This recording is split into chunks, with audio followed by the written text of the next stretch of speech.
is this script. And the definition of the script is really just that it's the written document containing the dialogue. Generally, that dialogue, that script, will reveal the plot. And the plot is the structure of a play. It is a story, but it almost always has a certain structure so that we feel a rise in tension and then a resolution at the end. That rise and fall of tension can be called dynamics. You'll remember that in dynamics, in music, it meant the loudness or softness of sound. And in theater, you could call it the rising and the falling of tension in a play, how active or inactive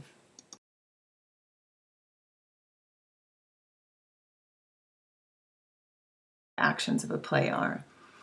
This is a plot chart that helps us see that structure. So you'll see exposition. In the exposition, you're generally being introduced to the setting, the context, the characters, and figuring out what's what. The inciting incident is what sets the play in action. It starts to propel the action toward the climax of the play. And you'll see in the chart here, the action rises. There are more and more what people might call complications as the stakes in the story grow higher up to the climax of the play. Once the climax is reached, the action falls and the conflicts of the play are resolved. And then see that word toward the end of this chart called dénouement. That's a French word, and it basically just means where all the details of the plot are wrapped up, come to closure. One thing I will say about this particular visual representation of the chart is that it shows the climax being right in the middle. Generally speaking, the longest part of the play is what is described as rising action. And then after the climax, the resolution and the denouement are generally a little bit shorter. There's not as much tension or suspense, and so the playwright will generally wrap up the thing of the play a little more quickly than the rising action leading to the climax.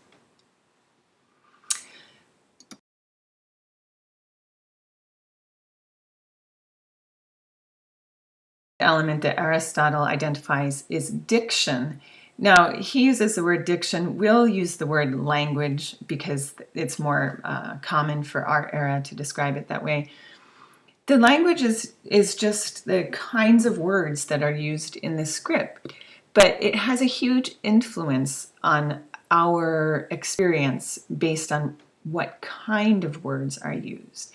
The words could be lifelike, realistic. They could be colloquial. You have a Southerner speak in a Southern way using slang or accent to show that. Or the language can be poetic, which can give a heightened expression and perhaps use more symbolic language. We'll look at a couple examples of this so that you know what I mean.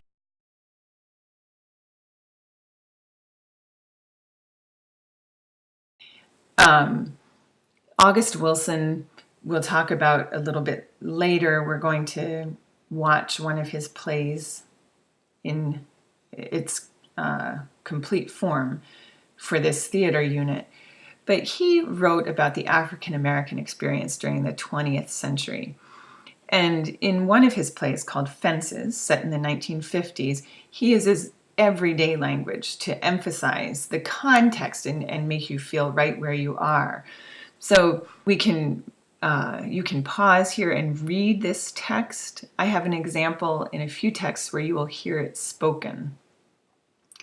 But you see here, he says, like you, I go out here every morning, bust my butt, putting up with them crackers every day because I like you. And that's a very vernacular or colloquial language. It's very everyday.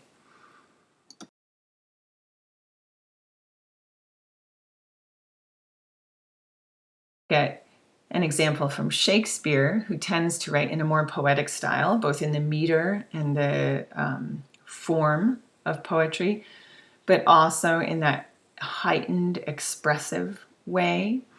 This is one of my favorite passages from King Lear, the king is deciding how he's going to divide up his kingdom.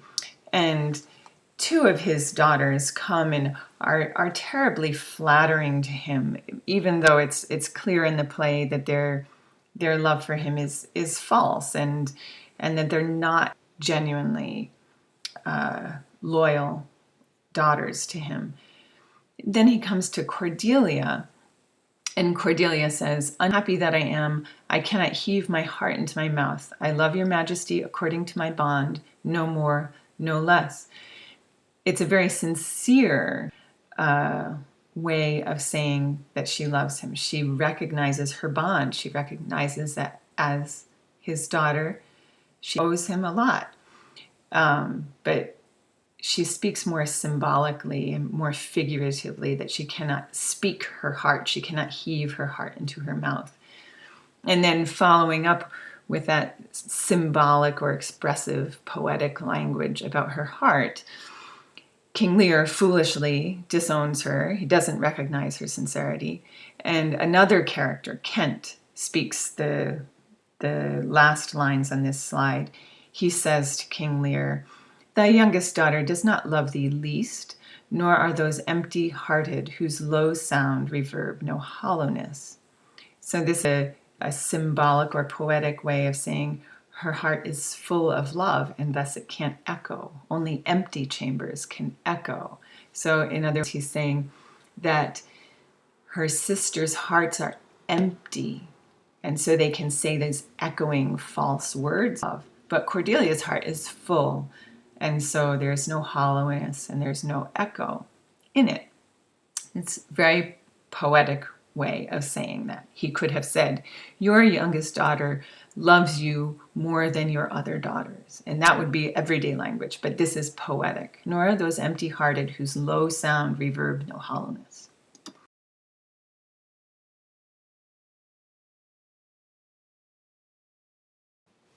The third element from Aristotle's Poetics is character. This is easy to understand. It's the personalities and psychologies of the people in the play. It's the actor's job to reveal these characters. An important term concerning character is protagonist. The protagonist is the main character of the play. This is the character whose decisions and actions determine the course of the play.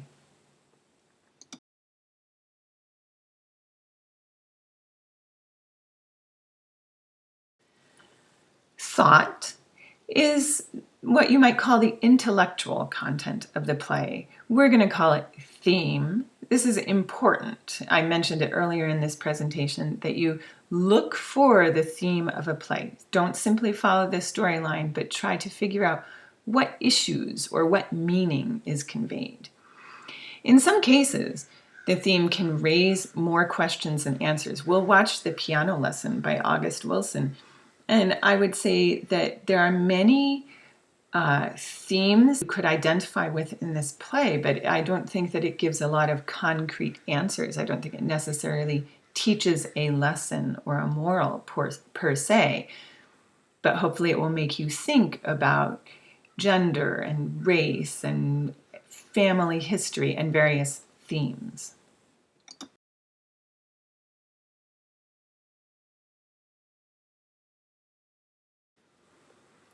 Next is visual elements. So taken all together, we would say mise en scène. That's another French term, and that just means what you see.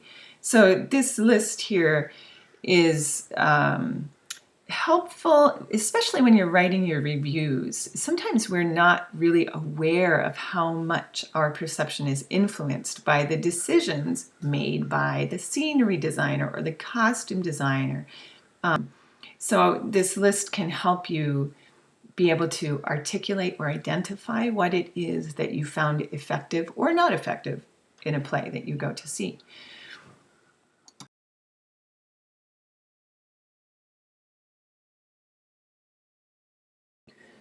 The sixth element identified by Aristotle is called music. He calls it music because at the time that he was writing about theater, song and dance were really part of a Greek play. they weren't really completely separate art forms. For us, we're going to use the term aural elements. O-R-A-L, or oral, usually means what you say. It's a different word from aural. A-U-R-A-L means what you hear. So for us, that means in a play that is not a musical, sound effects, background music, actions that produce a loud sound, which can be very surprising or jarring. In a play that is a musical, of course, you actually have some songs. You'll see the characters, when feeling becomes heightened, they'll actually break into song, and then that is what you would consider one of the aural elements of the production.